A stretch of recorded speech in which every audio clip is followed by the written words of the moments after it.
What up, everyone? Welcome into Inside the Hoosier Mind, where I got a super special guest, my best bro when it comes to doing sports podcasts, one of my best homies, representing one of the greatest cities in the nation, Chicago itself. I got the Shy Kid, my Q's, on Inside the Hoosier Mind with me. Brother, appreciate having you on. How are you doing tonight, buddy? I know I just don't like lying on live television or on the air, you know. And Tony, after my $65 no seatbelt ticket, I am renouncing Chicago as the greatest city in the world. First and foremost, wear y'all seatbelts. But if I don't want to, I should have the right not to. Whatever. But Tony, it's a blessing to be here. It's a blessing to be on the show. Can I borrow $65? And how was your New Year's? I got you, buddy. I got you, and it was good. It was good. Didn't really do a whole lot, just chilled because it obviously, as you saw in Chicago with the Bears game, it was snowing. It Got didn't it didn't it didn't really snow, but it got cold here, and then it got snowy. The roads got crappy. You're like, yeah, I'm not really Mhm. trying to do all that, mess with all that. Plus, I'm not really a people person. I'm one of those, like, I like to be my little hermit crab. I like to be my own little world. I ain't Yes, got to worry sir. about nobody else. So that's just me, though. No, most definitely. But we had a heck of a New Year's start yesterday, though, because we had the college football playoff semi games Mhm. yesterday. We had probably, people don't really consider it an upset, but I'm gonna be honest with you. I got both game picks wrong because I picked Texas and Alabama to be in the national championship because I expected to say hook 'em horns for the national champions. But yeah, it's horns down, Yeah, unfortunately, at the I'm moment. gonna do that. Because not only did Texas take an L, but we'll talk about that here in a minute.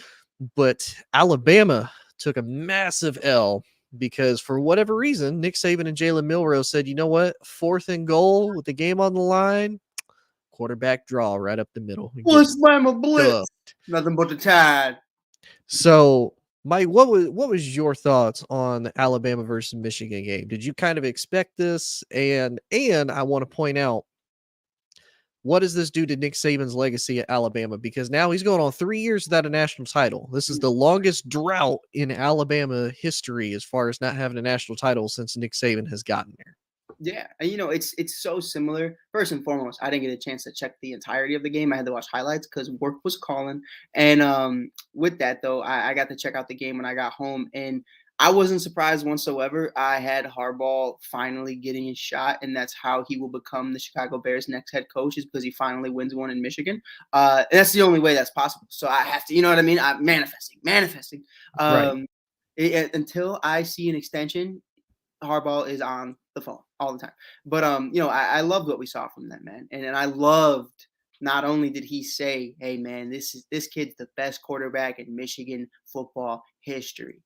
Tom Brady also even said in the comments, which I felt like Tom was kind of like, I forgot exactly what he said, but I saw Tom's Instagram comment and he was like, "Yeah, go blue," and I was like, "Oof, oof." But I thought it was a great game, and that final stand of Alabama, I can't put into words how to describe what was going through the mind of their offensive coordinator, other than Luke Getsy was the only thing that came into my mind. Because I mean, that literally described the Chicago Bears offense throughout the first 7 weeks of the NFL season this year. That was it right there. If any Bama fan is upset at that play, please do not turn on the Chicago Bears game in the beginning of 2023, because that was the entirety of this. 3rd and 10, screenplay. 3rd and 10, up the middle. And it's crazy, Tony. I mean, I don't know what the game plan was there. It showed lack of trust in your quarterback. It showed lack of trust in your receiving core. It showed lack of trust of yourself as an offensive coordinator. I don't know if they thought they saw something that they could expose, or I don't know what they thought, but I know Frankie Cruz was going crazy about it. I saw you guys going crazy about it, and I immediately saw the video of one of my guys at work, and I was just like, "Oh man, that's ugly, man." I mean, Mhm. it was just a brick wall, and there was no way around it. Yeah, I'll be honest with you. It was like the score says different. It was, all honesty, it was a terrible game. Mhm. And I know you probably saw some of the highlights. For people who did watch it, y'all kind of saw, but kind of to give you a generalization, very first play, McCarthy throws what we think is an interception. The guy for Alabama actually stepped out and then he come back in. So it was illegal touching. So first break for Michigan, because I thought, man, you get intercepted first pass, you right basically down here in Michigan territory, they're gonna score and it's gonna be game over for Michigan, just right off the bat. Alabama ends up scoring, Michigan responds, and for whatever reason, Michigan decided, nah, we don't really need special teams. Special teams, nah, we don't really need them. Punt returner, you can just drop that thing, just drop it. Don't even need it, because the halftime was so weird. So the kid calls for the fair catch, absolutely muffs the punt for whatever reason. Why he didn't let it just bounce to the back of the end zone, I don't know. Muffs the punt. They're down at like the 1. They run a play. Nick Saban decides with like 12 seconds left before halftime, no, before the end of regulation, he's like, "Yeah, I'm gonna take a timeout." Like, what are you taking a timeout for? Y'all going in overtime. You at Michigan's side of the field, like ain't nobody scoring. Michigan got to try to get out of their own end zone. Then Jim Harbaugh is like, I'm gonna take a timeout too. What are y'all taking timeout to? What are y'all trying to figure out? What are y'all discussing? Like, just in the first half. On their Tinder profiles, like, y'all see this though? Is this worth a super like? He got, you know what it was? I bet Jim was like, let me see on that LinkedIn profile. Any NFL team viewing me? And the Bears text me back yet? No. Did the Bears hit me back? What about the Chargers? Chargers hit me back? Nah. I like that one though. I like the Chargers fit. That's a nice one. I say it's probably one of the most attractive spots. But overall though, it was a really weird game. You had a lot of turnovers by both teams. Alabama committed 5 fumbles. Michigan committed 3. So I mean, it was just absolutely crazy at how kind of low scoring and how crazy of a game this was. Yeah. But Jim Harbaugh kind of saving his legacy before he may or may not go to the NFL. We don't really know yet. It's kind of one of those. Jim is like that pretty girl. She don't really want to make a decision on who she want to be with yet. She just knows that she wants somebody. She just don't know who yet. For you, because I know you're so much bigger than it than I am, and like, are you looking at that though and saying that's a successful career as the head coach in Michigan? Just getting there once, is that successful enough for him to say, yeah, I did my job as the coach of Michigan? Compared to what Michigan has had, honestly, in the last few years, even with him as the head coach, I would honestly say yes. And that's kind of the interesting thing when you look at college football, and I would even argue the NFL, is what are people's definitions of success? Right. Because really, to be successful at Michigan, you have to beat Ohio State, you have to beat Michigan State. Right. Like, you have to beat your big rivals. He's done it for now 3 years in a row, back to back Big Ten champs. So he's, I think, 88-25 overall as his head coaching career for Michigan so far. Now, he has finally redeemed himself. He finally got a playoff win for the first time since like 2016. So it's, been 8 years since he got it happen. But the fact that Michigan is now competing for a national title and technically has the potential to win one for the first time since 1997, even though they didn't actually win one in 1997. They just split the title. They didn't actually win it. They claim it. Shitty as fuck. Yup. But anyway, I would say it's success because that's about as successful as you're going to get. And I say that too, just looking at where college football has been the last, 10, 15 years, who primarily has been the people that you have to contend with when it comes to going for a national title. Blitz, Alabama. Blitz. Blitz, Bama. You got them Georgia Bulldogs. You got them LSU Tigers. Go Tigers. Go Tigers. My Go Tigers. You got Florida there in kind of the late 2000s. So, I mean, and of course they had to get the crap kicked out of them by Ohio State for like 15 years in a row. Yes. So really for Michigan, this is kind of a success, albeit whether they win or lose their first national title appearance, the fact that they've had this sustained success for the last 3 years, I would kind of call it a successful career for Jim Harbaugh, but that's just kind of me. That's kind of me looking at it. Because it's like, because that's why I asked, because it's like you look at Alabama, and if Alabama fans looked at you and said 88-25, no national championships, what are you talking about? You're a loser. You're a loser. You only got invited to the dance, but you stood against the wall. You didn't dance with no girl. You're a loser. So that's why it's like, all right, well, it's like the Bears. You know what I mean? If the Bears made it to the bowl, I'd be like, awesome. And then Frankie, who's a Patriots fan, if he made it to the bowl and lost, he'd be like, this is nothing. Yeah, I don't care. You know what I mean? It's like Lakers and Pistons. You know what I mean? Like, we no disrespect, you had to throw another Michigan team out there. Shout out Craig. But yeah, man, I just think it's two different conversations when it comes to accolades and what they're looking for. Especially when you think of Go Tigers, you're thinking of winning. And yeah, I don't know. I just was curious on your thoughts on that, because it's like, 88-25. I'll take 88-25. One national championship appearance. Because here's the other thing too that you have to look at when it comes to, what people consider success, and it's actually Jim Harbaugh's rival of Ryan Day, because there's Well, Ohio State fans calling for his job. You want to know what Ryan Day's record is as a head coach? hit me with it. 56-8. And has only lost Wow. 8 games in his coaching career, and he's been the head coach of Ohio State since 2019. He was technically acting head coach in 2018. Big So this man games. been, I will say that though. huh? The losses were big games though. I will say that though. They were. And it's one of those, even though I hate the idea of, the quality losses thing, you lose to, Clemson when it's at its peak. You lose to Alabama when they're absolutely rolling at their peak. You lose to Georgia when they're rolling at their peak. It's like, can you really knock him though? And it's not like they got blown out in a lot of those games. Now they got blown out in a couple of them, but like that last year with Georgia, a missed field goal away from taking home the dub. 100%. So, And you look at especially Ohio State. I had this conversation yesterday actually with my guy James Morgan. He went to Ohio State, great wide mhm, receiver. And if you look at a healthy Marvin Harrison Jr., if Jackson Smith and Jigba doesn't declare and plays in that game, maybe we're talking about a blowout, but Ohio State blows out Georgia. That's a yeah. possibility because Mhm. CJ Stroud, Marvin Harrison Jr., Jackson Smith and Jigba, Tony, I'm creaming. And don't forget Emeka Ibuka too on the other side. I mean, I couldn't the pronounce number his 2 name, guy. so I didn't say it. That's fair. Hey, it took me forever to learn it. It I took me never forever heard to learn it that man's said. name. I always see it written, and I'm like, huh? Yep, Emeka Ibuka. Mecca Obuka. But let's move away from current Big Ten teams. We're going to move on to a future Big Ten team and a future SEC team. The last game yesterday that unfortunately I didn't get to watch a lot of. Mm. Unfortunately, Texas proved that they are not back in a 31-37 loss to the Michael Penix-led Washington Huskies. Penix went off 29-38, 430 passing yards, 2 tutties on top of it. Quinn Ewers honestly had a pretty solid day. He was 24, 43, 318, and a tutty as well. Mike, what'd you think of this Washington team? Because I'm be honest with you, at first I picked Texas just because I figured, okay, bigger offensive line, more dominant in the trenches with their defensive line.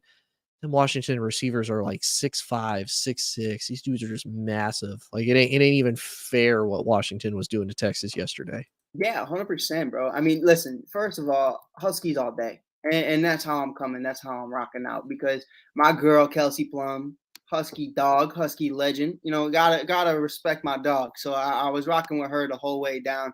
Hook 'em horns, get out of here.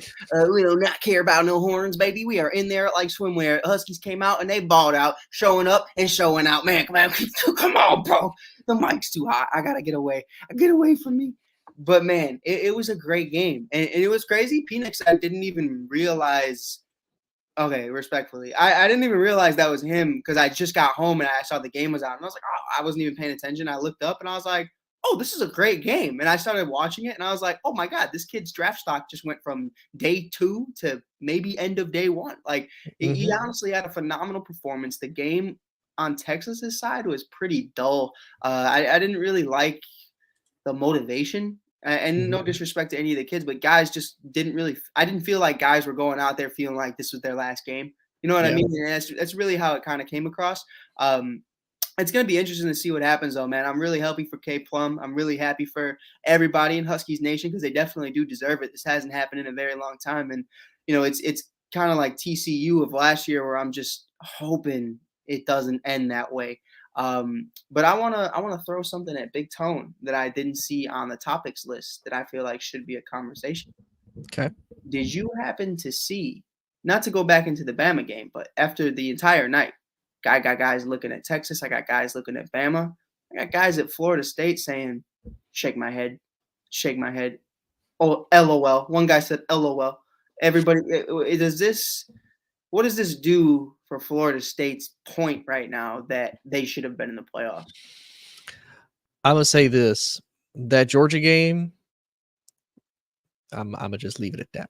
Yeah. But there's a lot that kind of goes with that, and I'll say this: because as much as people don't like him, I thought Colin Cowherd kind of broke it down really well when he was talking about that.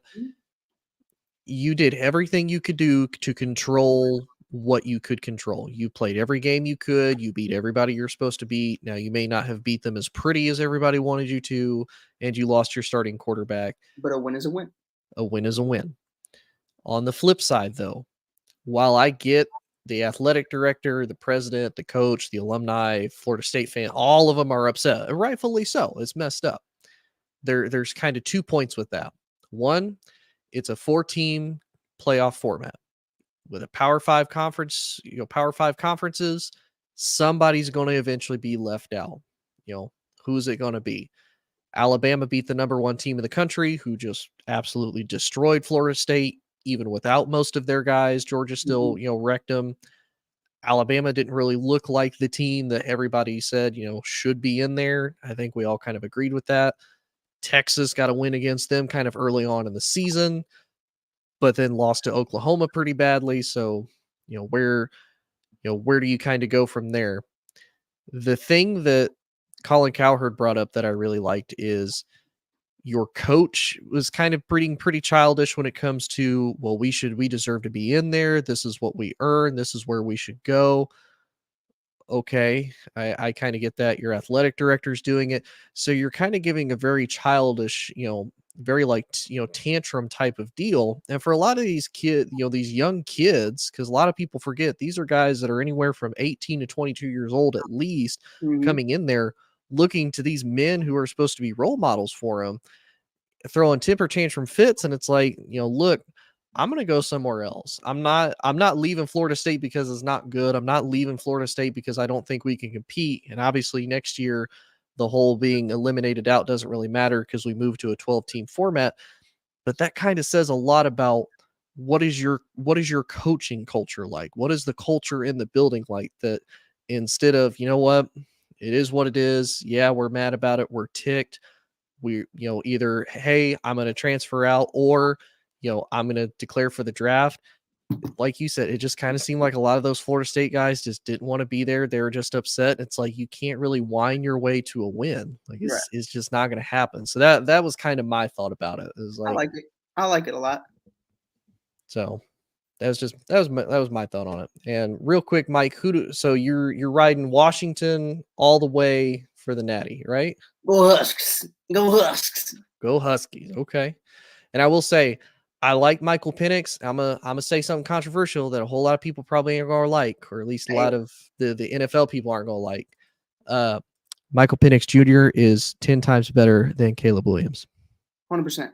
100%. I don't care what conference he's in. I don't care what the conversation is. When he's a national champion and Caleb Williams is only on a Chick-fil-A commercial, you guys can cry to your mama, not with me. Yep. And I want to throw this out there too for Michael Penix, because I watched this dude at IU. I remember he's the guy that led IU to, I think it was 5-1, gave Ohio State the biggest run for their money during the COVID year. They're the only team to have done it.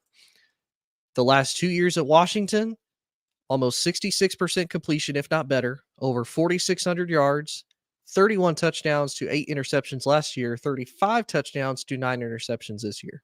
He got 66 touchdowns to 17 interceptions in 2 years, with what was that, 9,200 yards, almost 9,300 yards. Michael Penix is better than Caleb Williams. Like, let me before we move on to our next topic, like, this is where I'm at today, present day as it sits. There's rumor today, Jeremy Fowler said that the Bears are currently, from what is being reported, getting offered second or a third round pick for Justin Fields.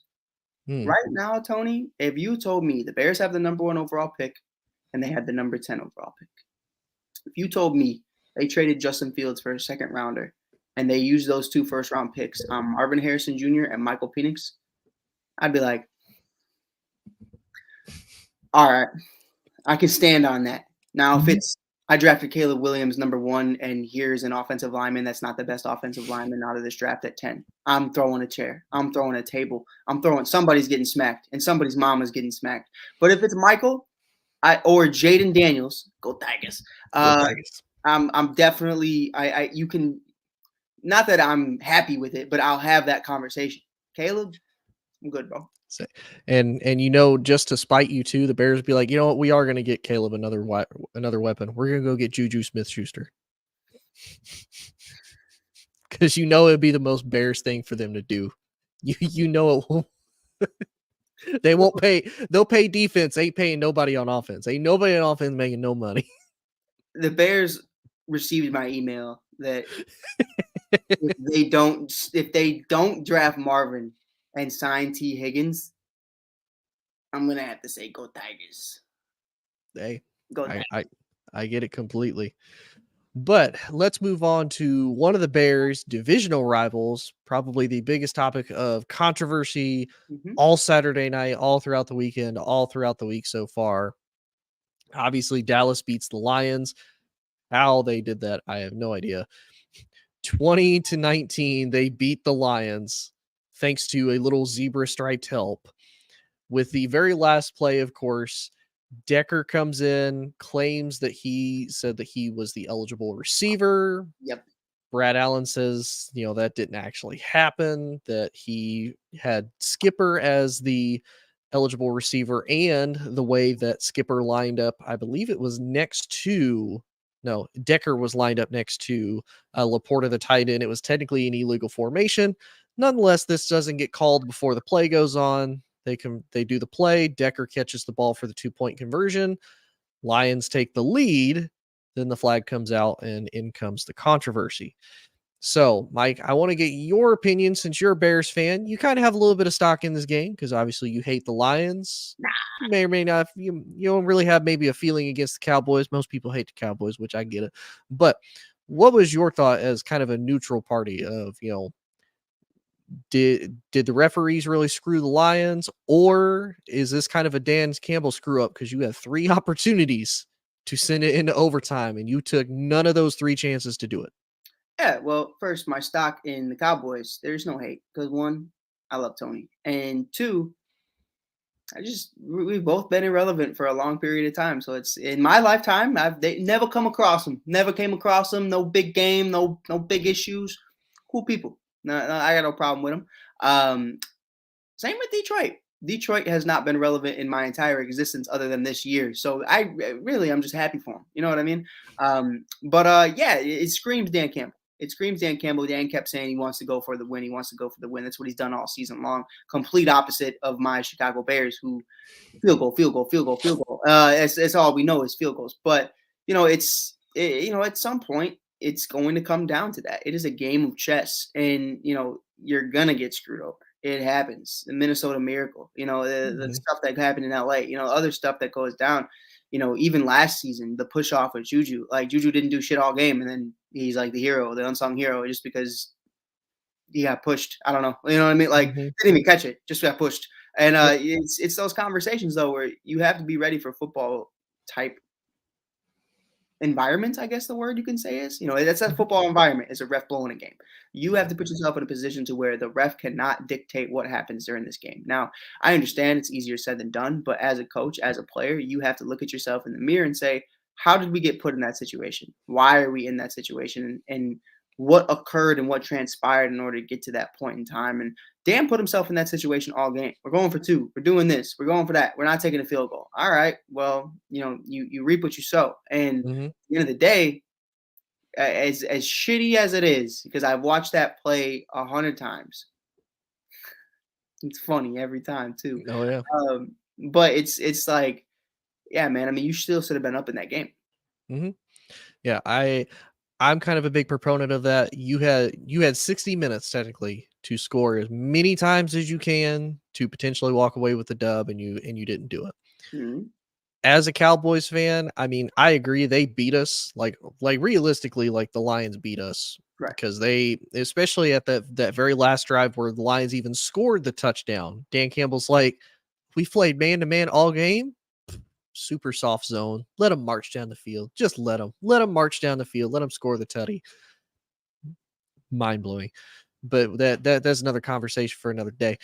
But there actually was a release from ESPN. There was a video distributed from the NFL to remind the teams that players bear the burden of ensuring that they have properly reported as eligible receivers. a clear response to last weekend's chaotic finish with the Dallas Cowboys 20-19 victory over the Detroit Lions. Lions left tackle Taylor Decker, who wears number 68, approached the referee Brad Allen to report as eligible. And it is quoted, "It is the responsibility of the player to be sure that the change in status is clearly communicated to the referee by both a physical sign with his hands up and down in front of his chest, and to report the referee his intention to report as an eligible receiver," end quote, by NFL Senior Vice President Walt Anderson, who added to the video. So there is another person kind of brought up, you're basically in a playoff type atmosphere, right? Because if they would have won, Detroit has a very slim chance to be the 1 seed, but it's possible. More than likely, though, you can for sure lock up the 2 seed and host at least a possible two playoff games minimum when it comes to that. And there's a rumor that Dan Campbell did this to confuse the Cowboys as to they're not going to know who's eligible. Now, Mike, you've watched a lot of football games. You played a lot of football games. I've watched a lot of football games.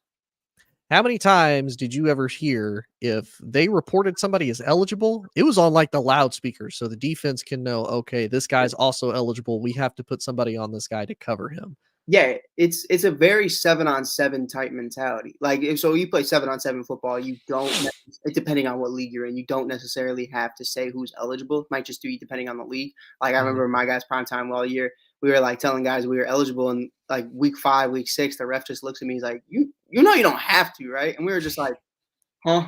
And they're like, yeah, we don't care. We don't get paid enough. And we're like, oh, okay, cool. And it changed the game. And of course, it's going to change the game because it's very important. You always hear it on the speaker. I was just there the other day on Christmas Eve at the Bears game when the Bears defeated the Cardinals. But bear down. It's simple. 1 + 2 is 3. 1 + 1 is 2. 1 - 1 is 0. Yep. I am eligible. Those are all things that are facts. Or they're not. You know what I mean? Like, it's simple. All you got to do, I'm eligible. Okay, that's it. And it's either allowed or it's not. I know this is like a stale bit I'm doing right now, but like it's that simple. And I want this segment to be awkward. I want it to be weird, and I want it to stick with you because, come on, bro. Like, you be better. You're an NFL team. You know what's allowed and you know what's not. Like, that's the simple thing. It reminds me so much. You ever seen that Barstool video where they're like, Jared Goff, are you sorry for what happened against? Oh you? yeah, I just saw that. No, Like, I was talking about. oh, Nope. fuck? I don't care. Like, And he said the same thing. They had a whole overtime period to mhm, correct that mistake, and they didn't. yeah, And that was getting ready to be my next point. When that first happened, and they're like, "Okay, we're gonna push you back. You got to repeat the play." Why mhm, Dan Campbell didn't say, "You know what? Something's telling me just kick the PAT, sit it in overtime. mhm. Let's see what happens in overtime. If we take home the win, we take home the win. If we take the L, we gave it our best shot. Is what it is." Then they get gifted again because Micah Parsons jumps off sides early. They get pushed right back. Dan Campbell says, "You know what? Third time's a charm. Let's do it." Third time doesn't get it. Like, and I know for Dan, it's one of those, he's in a lose-lose situation because if you get it, you're a genius. You took the Hero. chance. You're a hero of the game. You're the hero of Detroit. You got the win in a hard place to win at. You break Cowboys streak of 16 home games in a row of winning. You can do it. Well, didn't do it, and of course now he gets criticized and kind of shamed for it. But it's like, you had the for sure gimme, man. You had the for sure at least send it into overtime and see what happens. Right, 100%, 100%. But let's talk about probably the funniest moment and the greatest New Year's gift that a Cowboys fan like myself could get. The Philadelphia Eagles had a little bit of a oh man, I'm kind of choking up a little bit here. Choking up against Kyler Murray and the Birds of Arizona, losing.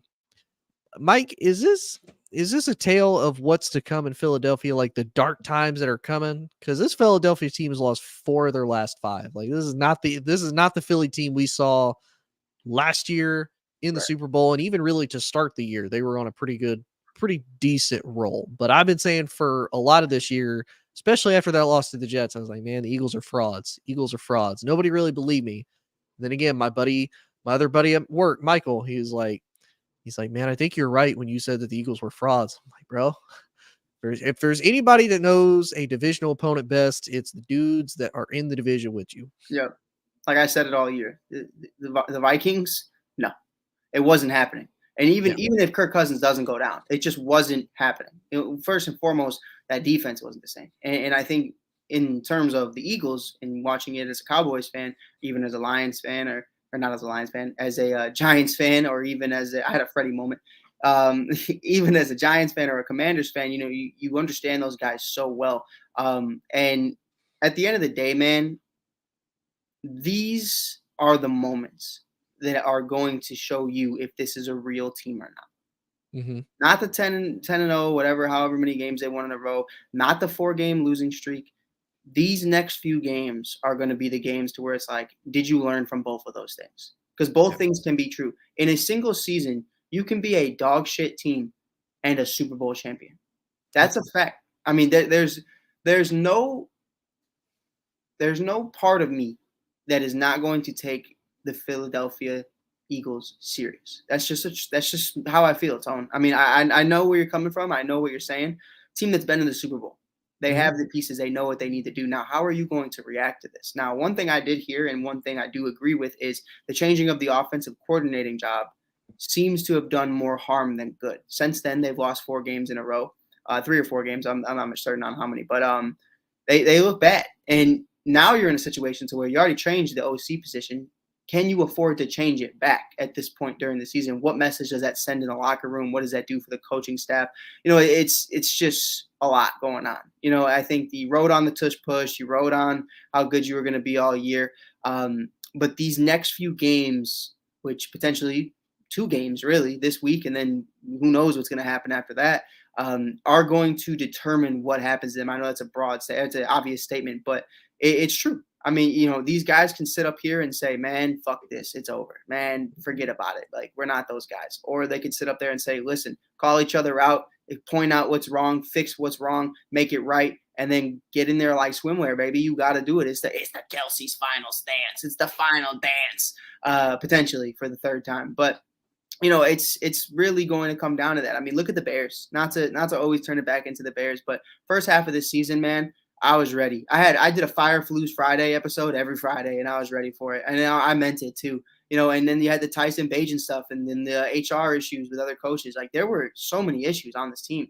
And the second half of the season, the Bears are 5-2 with the number one run stopping defense, leading the league in interceptions. Justin Fields in 17 games has 4,000 yards. Tony, everything's turned around, and now we might beat Green Bay in Week 18, baby, and it's gonna be beautiful.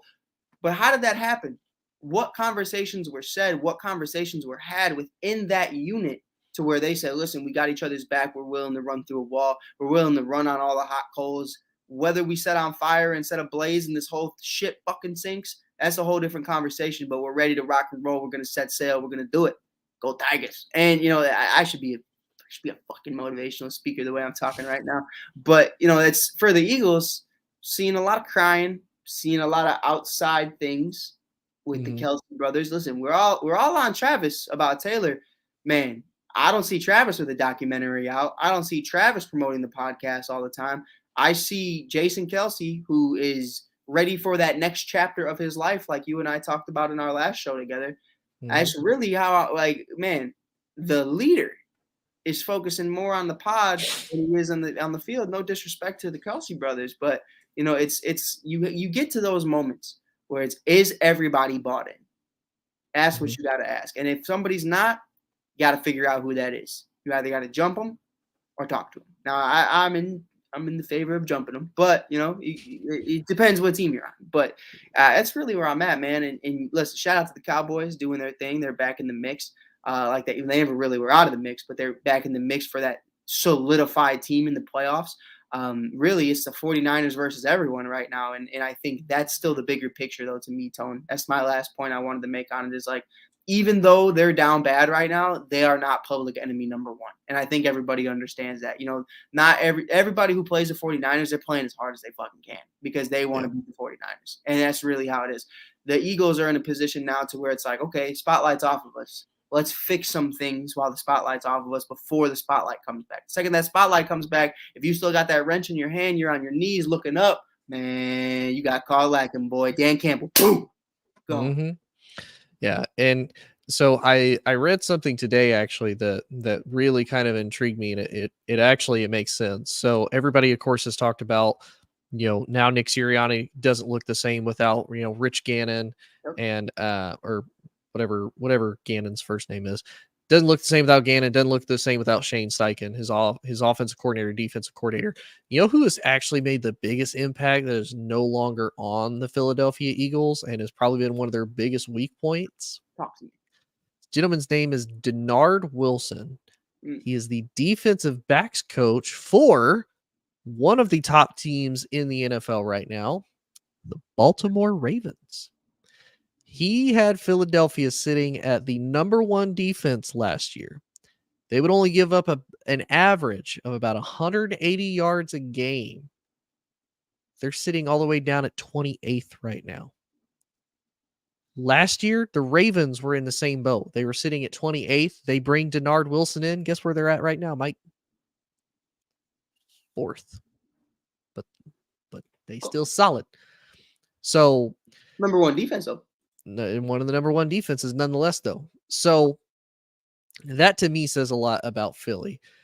The other thing, and obviously we talked about it on the last show a little bit with Travis Kelsey potentially wanting to, potentially going to be done because I mean Ah, he's been through it all. He's right there in the thick of things. I know I've sent you the meme. There's a picture of what Travis Kelsey looks like at the bottom of the tush push, and it's Peter Griffin whenever he falls down the stairs and he's just like twisted, falling over. I feel like that honestly is unfortunately Jason Kelsey at the bottom of the tush no, push. most definitely, most definitely. You ever remember that episode of SpongeBob where the guy's just like this? He has like his foot up and he's like In the uncovered in hospital bed. bandages. I broke Mhm. my leg when I was 12. Well, I broke my arm when I was arm broke. 13. I Then I can't broke my feel any arms of and my legs. bones. I have to sit here on this hospital machine and breathe. No way, come back. But yeah, I mean, and the other thing too that Philly, you notice Philly has kind of lost that like bully swagger that they had. They don't have that anymore, Right. and they don't It's have it offensively. They don't have it defensively. There was something I read that I kind of wonder a little bit, and I want your thought on it. mm, There is a theory that you want to know who is actually the toxic individual that's ruining the Eagles right now, especially because he's just frustrated at the fact that they're losing at the current moment. mm, AJ Brown mm, is supposedly the toxic trait that is in the locker room. He's frustrated at Jalen Hurts. He's frustrated at the offense not being able to move the ball. Rightfully so, because he did not score a touchdown at all last month.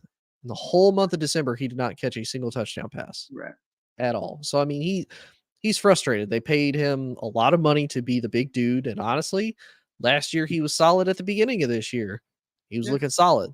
Last month and a half, they really haven't gone to him. They've gone more to Devontae. Now, do you think that's more of just teams finally adjusting and giving AJ Brown kind of the respect that he necessarily wasn't getting before?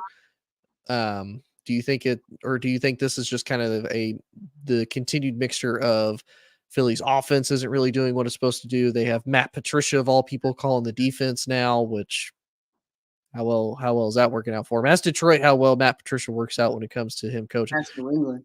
Ask New England what it's like to have Matt Patricia as an offensive coordinator of all things for him to be.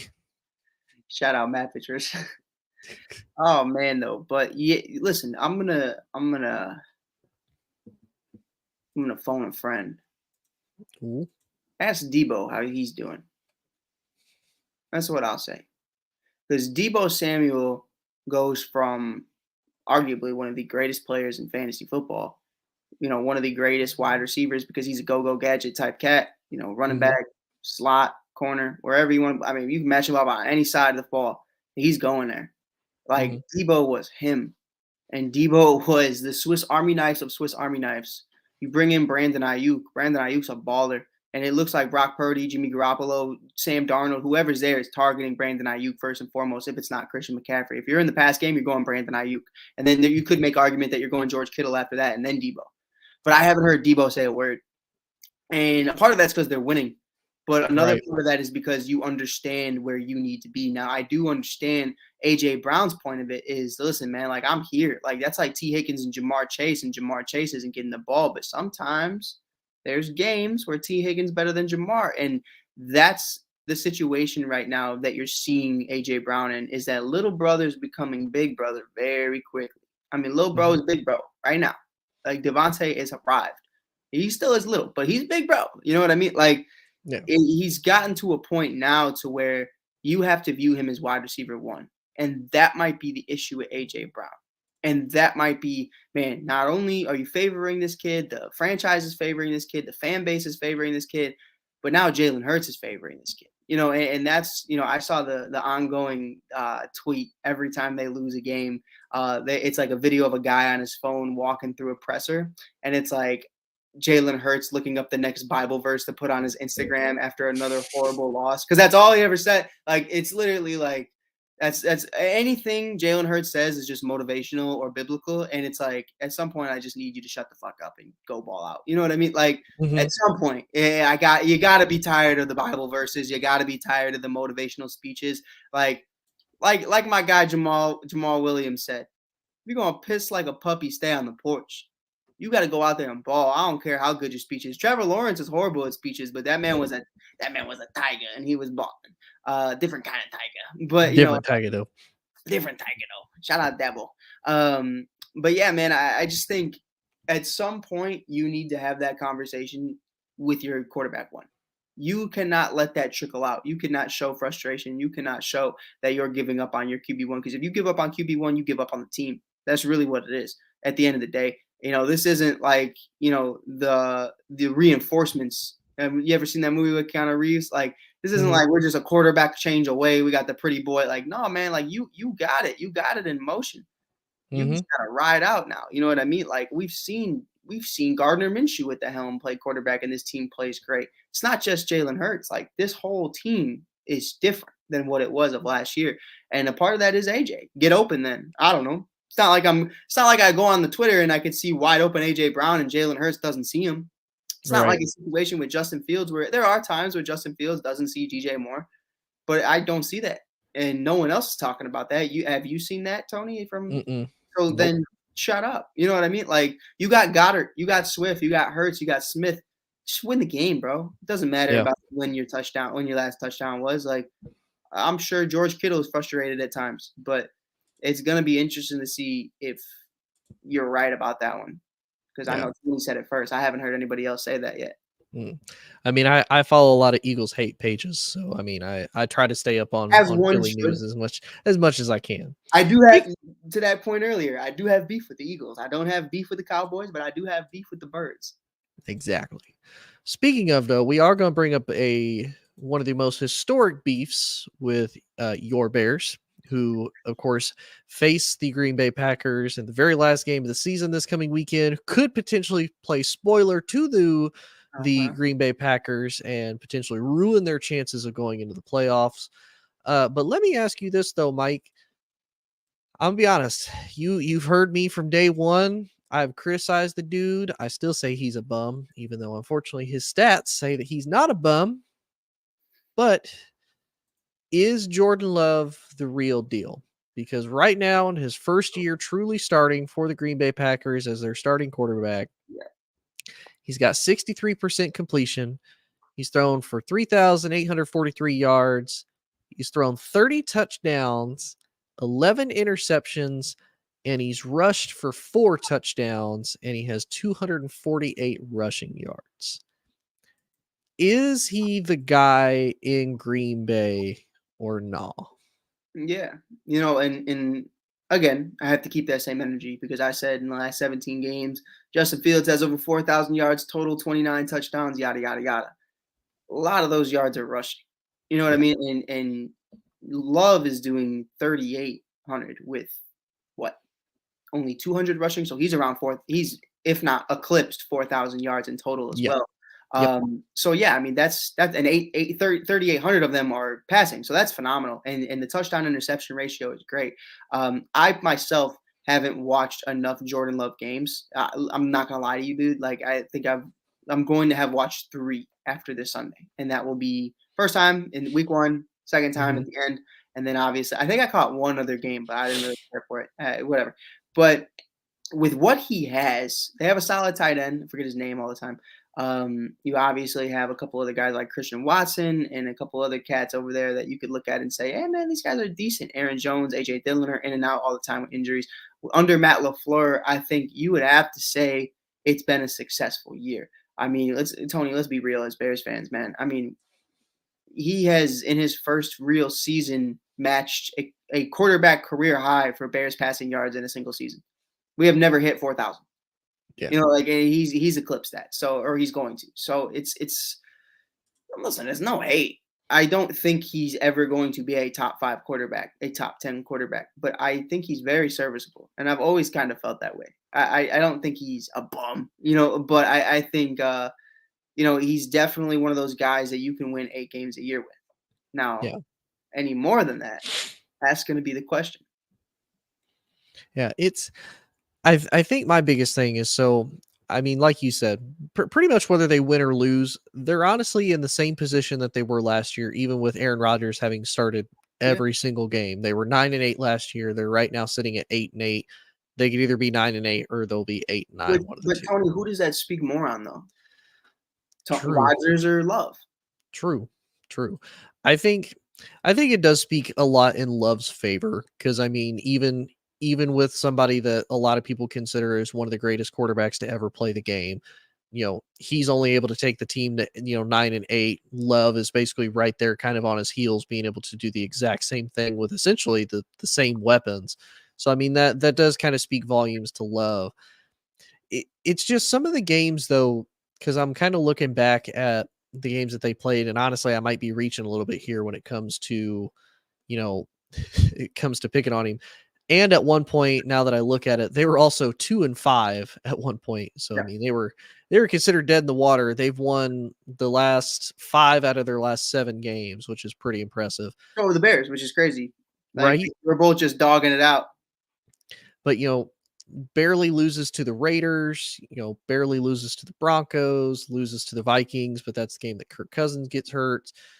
For whatever reason, beats the Rams pretty heartily, 20-3, loses to the Steelers, barely beats the Chargers, gets a win against the Lions on Thanksgiving, beats the Chiefs, uh, but then loses to Tommy DeVito and the Giants, and then loses to Baker Mayfield and the Bucks. Squeaks it out against the Panthers. Then, of course, they routed the Vikings with no problem this past Sunday night. It's just weird, because to me, looking kind of at the schedule, looking at some of the teams they've played now, obviously it's Love's first year and there's some stuff he can't control. I would almost expect him to be in a little bit of a better position at this point, considering who they played. If that makes sense, Right. like come on, like you got the win against the Saints when you were initially down, which shows a lot. You lost to the Falcons though, and Desmond Ritter,